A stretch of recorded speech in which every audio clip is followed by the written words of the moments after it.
I don't know how I'm going to do any of the podcasts. I'm just saying, if y'all not doing this, don't call me. We at King Ish Media take the COVID-19 pandemic very seriously. All cast and crew members were tested prior to filming and ensured all proper health guidelines were implemented and followed. Enjoy the show.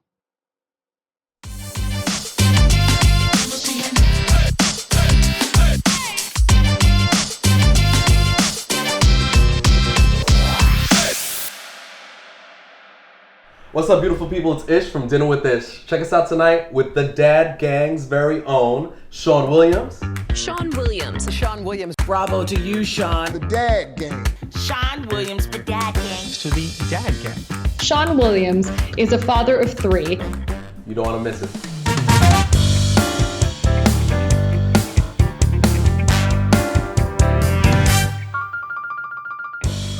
Sean Williams. Yes, sir. My man. My brother. Thank you so much for being on the show, bro. I appreciate you for having me, man. Are you kidding me? I appreciate you for being here. You are a huge inspiration to me in so many ways. I appreciate that. 1, as a father. 2, as an entrepreneur. 3, as just a really great man. And 4, you're just good people, bro. I take it, man. You're good people. So you've been doing a lot of things. I know 2020 was like a remarkably busy year for you. Yeah.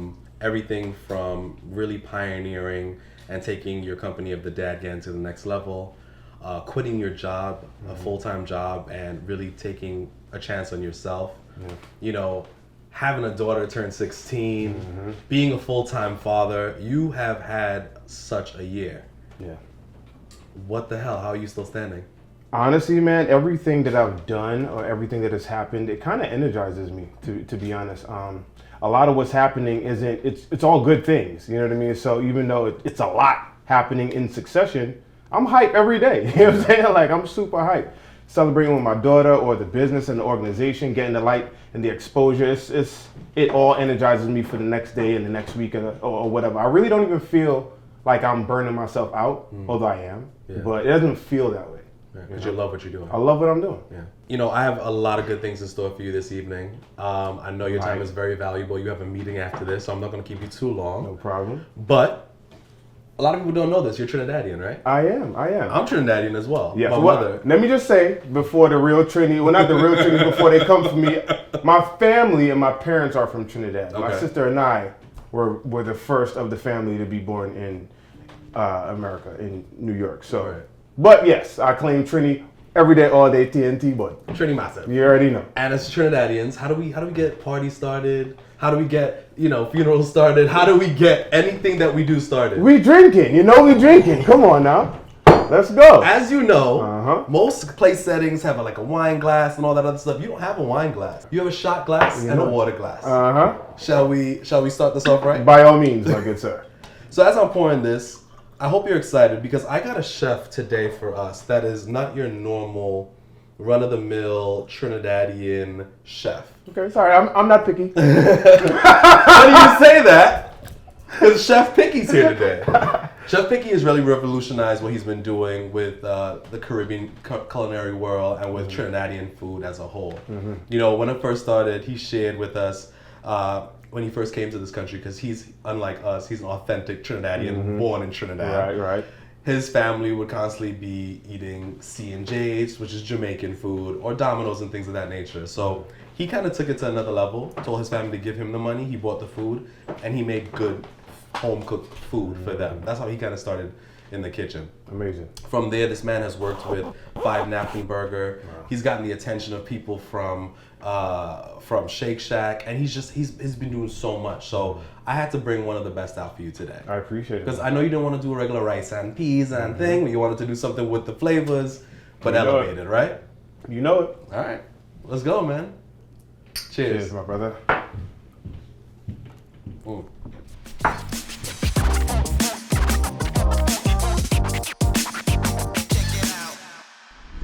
Oh my gosh. Yeah. This is amazing. Yeah. Appreciate it. Oh yeah. What do we have here, Chef Picky? So this is like Trini style chow, but I turn it into like a ceviche and serve it just fix it in. Serve it in a plantain cup. So it's like you're gonna get that Trinidadian chow flavor with pineapples and some fish in there, orange, lime juice, lemon juice, and bandana, Trinidadian stuff. Okay. Alright. That looks amazing. Thanks, Chef. It really does. Appreciate it. I'm gonna have you finish that, but we should dive into this Yes, first. by all means. By all Cheers. means. Oh man. Wow. It definitely tastes like chow. Yeah. Wow. That's amazing. And the cup, the plantain cup, That's good. I've never had chow on plantain before. Yeah. Really good. I don't know how we're gonna get through this. But yes, this is amazing.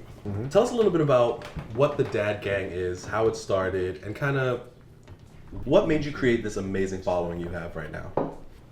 I'm in Long Island.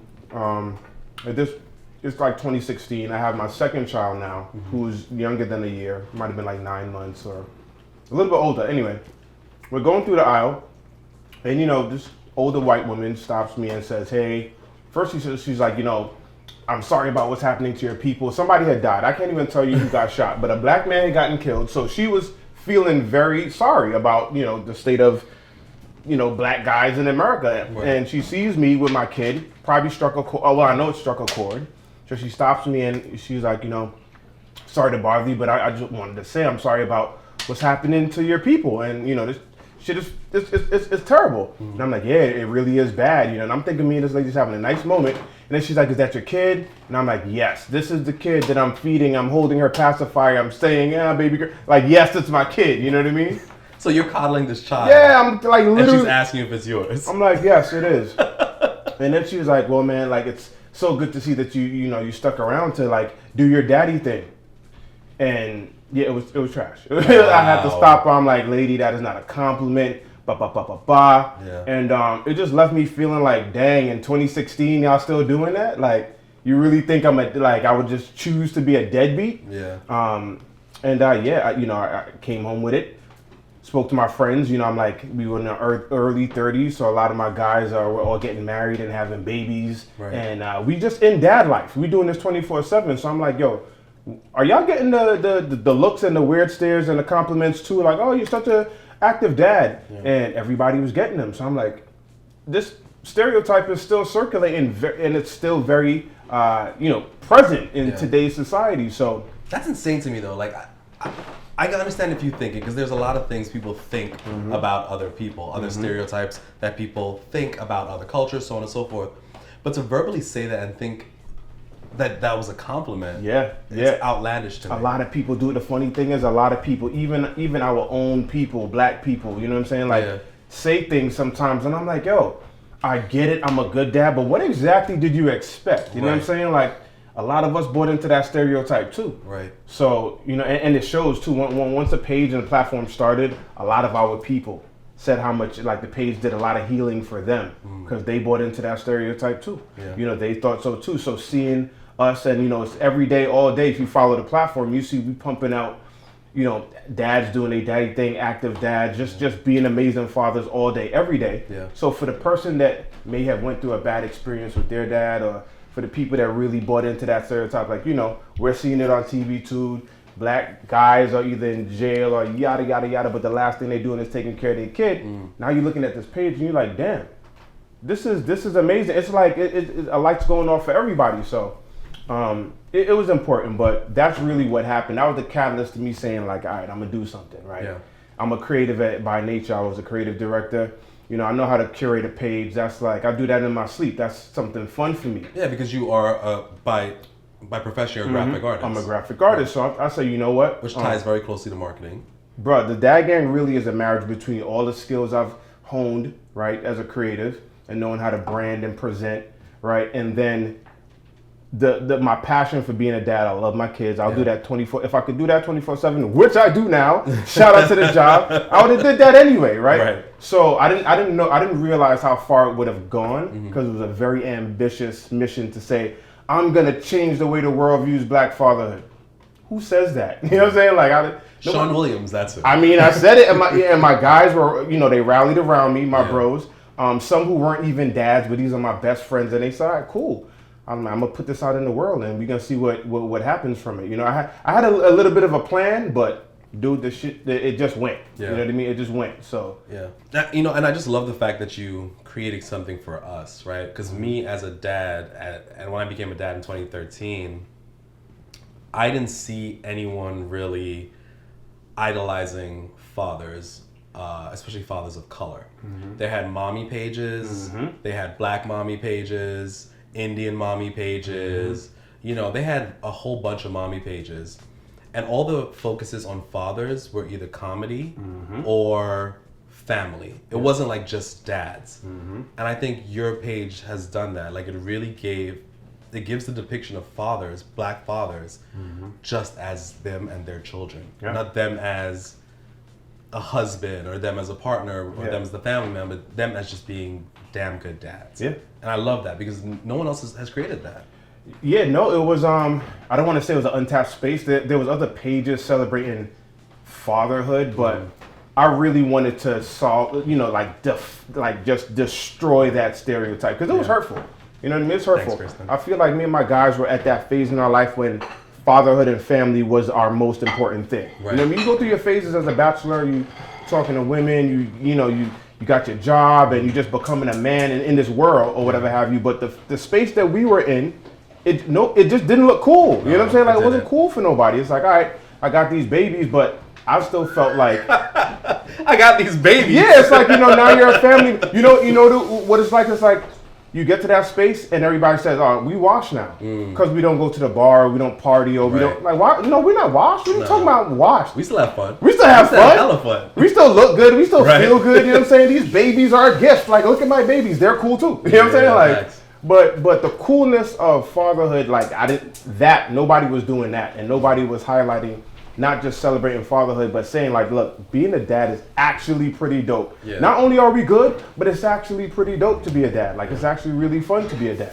Like we still really cool. You know what I mean? So I think that's what really kind of like, that was the difference between what I was doing and what I did with this movement and what else was kind of circulating. You know what I mean? I mean, you made being a father look cool. It is cool. It is cool, but a lot of people don't see it that way. A lot of times, think about it. Like I remember the first time I was told I was going to be a dad. Everything negative went through my head until I became a dad. Right. And then it was just like, oh crap! Yeah. It's an opportunity to be the dad I always wanted. Yeah. You know, because my father wasn't in my life. He wasn't a great father. But it allowed me to be something I've always wanted, which was dope as hell for me. Yeah. And which is what is created on the Dad Gangs. Dude, the dopest thing ever. And it's crazy that we all think that, because me too, like my dad and I weren't close, but I always said, dude, when I get the opportunity, Yeah. you know, I'm not gonna fault him. I kind of did in the beginning. I was Right. a little tight because we weren't close. He wasn't bad, Right. but he just, I thought that the relationship could have been more. But instead of being mad and being whack about it when I had the opportunity, I looked forward to, I'm like, when I have a kid, especially if I have a boy, oh, this dude is gonna get everything that I didn't get, Facts. you know, and then some. Yeah. So it was an opportunity. So when I found out I was gonna be a dad for the second time, because the first one wasn't planned, but I was hyped. But that's not the case for a lot of us. Is not the case. We get, we get scared. We start to think of the money. You know what I mean? We start to think of all these different things. But when Right. you're buying a whip, you're not thinking about your car note. You want what you want. You want what you want. You know what I'm saying? When you buy, you want what you want, and you're gonna get what you want because you're gonna pay for it and feel good about it. But when it comes to this kid, you're like, oh my God, like, what do I? But it is new, so I do understand a lot of the fear. But it's the dopest thing ever, man. You spoke about your dad. You becoming a father, did that help build a close relationship between you and your father? Yes, absolutely. And why weren't you guys close growing up? You know what? So I feel like he had a lot to do as an immigrant. Now you understand, an immigrant, a family of 5, Right. got to put food on the table. Right. You're not a doctor. You know what I mean? Like you're Or a doing lawyer. or a lawyer, right? It's a struggle, and the struggle is real. I think he prioritized working and keeping us afloat. Over these little bonding and the nuances of being an active and attentive dad. He didn't really focus on that, and he would have had to train himself to do so because he didn't get that from his dad. Right. So what I was mad for some things that he didn't even know how to do. he didn't get it, Right. and he didn't know how to do it, nor did he have the time to do it because it was a struggle. You know, a lot of that struggle, we didn't even know we were struggling. Yeah. So once I became a dad, and I now have a family of 5, I was like, oh, this is not easy. You know what I'm saying? Like, Right. and what he was trying to do, you know, I have more education than he had. You know, when he was my age, I have more money than he had. No shot to you, Dad, right? I'm just saying, I have more money. You know what I'm saying? I have more opportunity. We have access to different things. My resources are out the yin yang. You got therapy. You just have so many things that puts me in a better position than he is. I feel like I owe it to him to reconsider. Yeah. You know what I thought of my upbringing in our relationship. Did you guys ever have that conversation? Oh Like- yeah, we definitely did. Oh wow. We definitely did. So you spoke about your feelings with your father. I did. I did. That's uncanny in the black community, especially in the West Indian black community, because I know for a fact Yeah. we don't really speak about our feelings. Yeah. You know. I did. I mean, it was me. I kind of pressed the flesh. I'm a very intentional person with my relationships.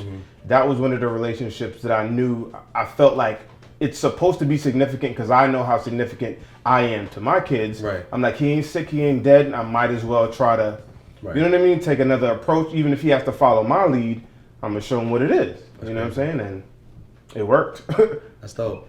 I mean, do you think, and this is a very weird question, do you think being a father equates to being a good husband and being a good partner, though? No. And I would say why. Because I feel like you can be a good dad and not necessarily a good partner. A lot of people are going to disagree with you on that. I feel like you can. I don't, but a lot of people are going to disagree with you. They could disagree. Yeah. Because I know some dudes that are might not be the best spouse. You know what I mean? But like they approach fatherhood a lot different. You know what I mean? Like, but this goes a lot into like a person's character and how they treat. Right. You know, like so that's why I say you can actually do both. Yeah. You know what I mean? It's not the love for your kid is not an intimate love. Yeah. It's not about. You know, it's not about how you were trained to respect or not respect women. You could have those things and then see this kid and you want to give it your all and you actually do give it your all, but you still don't know how to treat women. Right. You know what I mean? Like, Yeah. so I'm not saying that it's like completely disconnected, but I think you can absolutely, you know, Yeah. fall under both pockets, I guess. You know, of a good dad and not so much the greatest spouse. And I'm not telling anybody, just to clear it up, I'm not saying you should not try to do, you know, if you have daughters, you have sons, you should always be training them to be the best human and the best potential partner. So you're going to need some work. If you're not treating women right, you're going to need some work. Right. And hopefully how you treat your kids, if you're a great dad, hopefully that starts to change your mind and starts to work on you, on your relationships that you have with, you know, with women and being a partner as well, you know, so, but I think you could do both.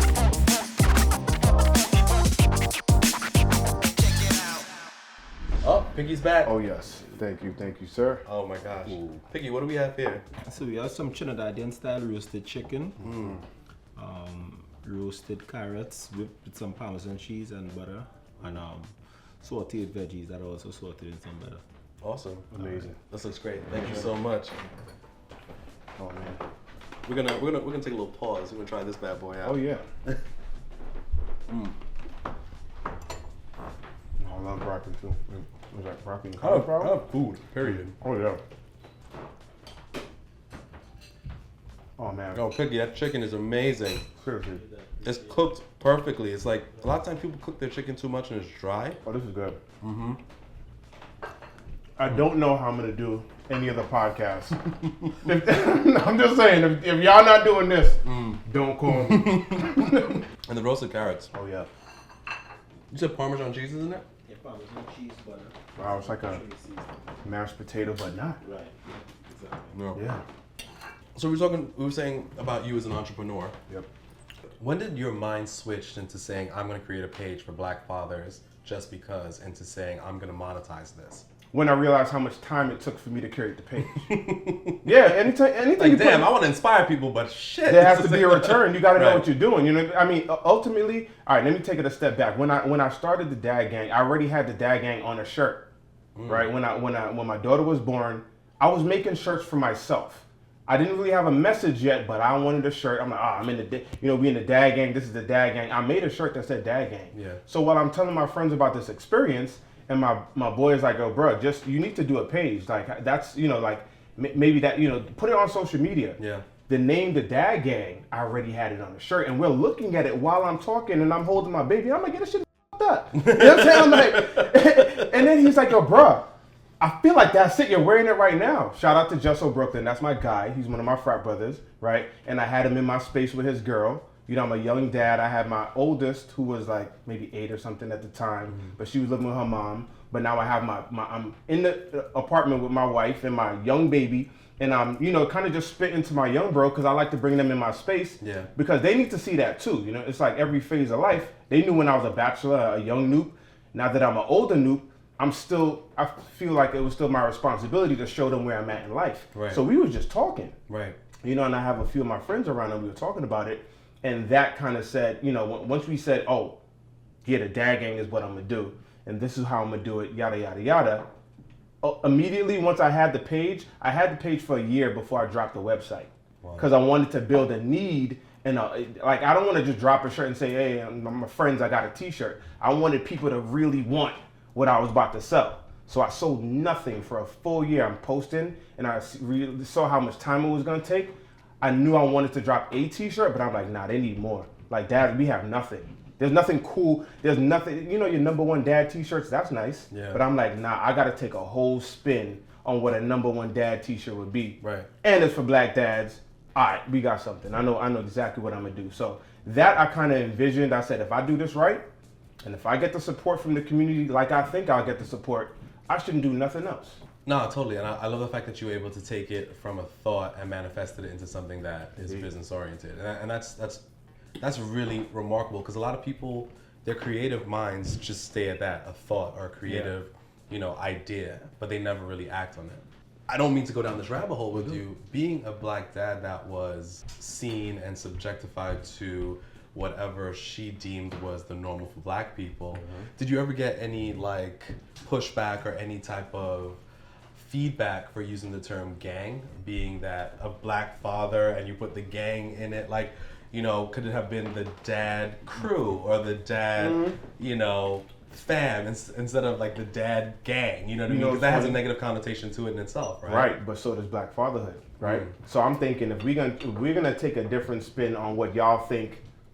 Really and truly, gangs got created out of it. Like, these dudes wanted protection too. Right. Much similar to a fraternity. These dudes got together, and a lot of these gang members feel like they're family. You know what I mean? Like, that's who they turn to. Crips were created to serve the community, right? Protect the community. Now, I'm not selling violence or anything else, any other negative. Right? Disclaimer. Feel me? Like, I'm not here to say what Bloods and Crips and whatever other gangs do. Right? I'm not condoning none of that. What I'm saying is, it's a bad connotation. It puts a bad taste in people's mouth even when they think of gangs, right? Right. But I'm like, you know what? Gang is gangster. I feel gangster when I'm a dad. I'm like, this is good. Like, we could do that. And there was a couple comments, but it's like, you really can't come at the dad gang when you see what the dad gang is. Yeah. One dude, he was a Caucasian male. He commented on one of these features I had on the news, and they're like, he's breaking a stereotype about fatherhood because there's a negative connotation, but he's used in gang. Now, you could think it's dumb or you could think it's clever. You know what I'm saying? Like, that's on you. But what you're not going to say is the organization is negative. There's nothing negative about the platform. So as much as you want to say, dang, I mean, gang isn't I don't know, you can't come at the dad gang for no reason at all. People went in on that comment, though. Of course People went in on that comment. Of course and that's why I asked the question, because I saw that comment. You can't, and then we're going to get gangster with the response. You know what I'm saying? If you don't think juggling, you know what I'm saying, being active, being an active dad and giving the best for your wife and kids and still paying the bills and still being cool, and if you don't think that's gangster, you know what I'm saying? Like, even that's gangster. That's a positive thing now. If you hear, oh, that's gangster, you're not going to think negative. So that idea of gang being negative is like, try again. You know what I'm saying? Like, try again. I love that.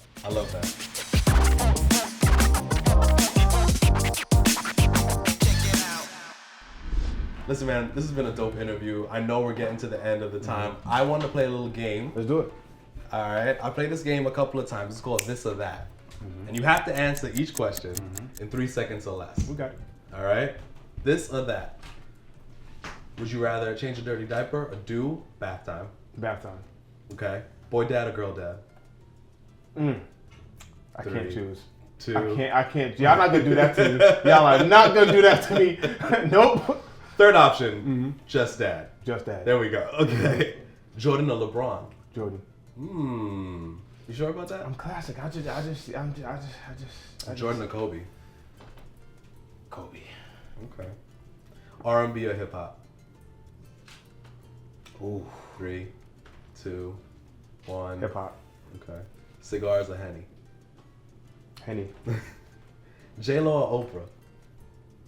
Wait, what? J-Lo or Oprah? Dang. Oprah. Okay. He is securing that bag. Yo, I'll tell you right now. I told you that's my auntie. Y'all ain't gonna have me pick J-Lo. What did you try to do? Last question. This one's a little, Let's go. Cute face or banging body? 3, 2. Banging body. Nah, me too. Banging body. I'm sorry. Right. I'm sorry. Like we won't say anything. Yeah. I'm not gonna explain that.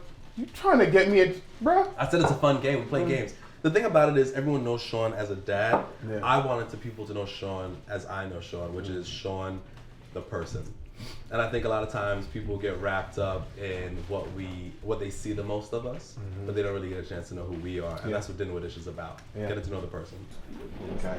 Oh, was this a libation? Thank you very much. It's a rum punch. Thank you, Chef. Oh yeah, this is Oh, good. this is what we need right here. Yes, sir. Oh yeah. That's good. Oh yeah. That's good. Yeah. Oh, Chef is back. Oh yeah. Oh, he got chocolate too. Speak my Chef, language, man. what you gotta tell Sean what you call this. This is the all black everything. Come. You know I'm here for that. Yes, chocolate cake, Oh yeah. chocolate ice cream, some Oreo crumbs, and chocolate syrup. All right, Sean, before you take that bite, I want you to look in the camera and give advice to a young black male out there that wants to start something new. Well, I would say this. If you're a dad, you have more than enough reasons to make what you're thinking in your head happen. You know what I mean? Like, the kid is here. You got a responsibility to live life abundantly. Don't even be scared of your ideas. I think a lot of us are young. We get so fearful of fatherhood and so fearful of other things that we almost develop a fear of success because we think of how much work it's going to entail. But now you're a dad, and you can put in that work. So you might as well put in that work to manifest the most amazing dream or life possible, and don't quit. It's about being consistent. Like think of whatever that dream is like a seed or a child itself, and then you got to nurture that dream. You got to nurture that child into and grow it and make it blossom into something beautiful. So don't quit. Stay consistent. Manifest a beautiful life, and then go for it. That hit me right here. That was dope. Sean, Yeah, I appreciate you, man. Thank you so much for being on the show. Thank you so much for being a part of this. Absolutely. It's Salud, been a brother. pleasure. Salud.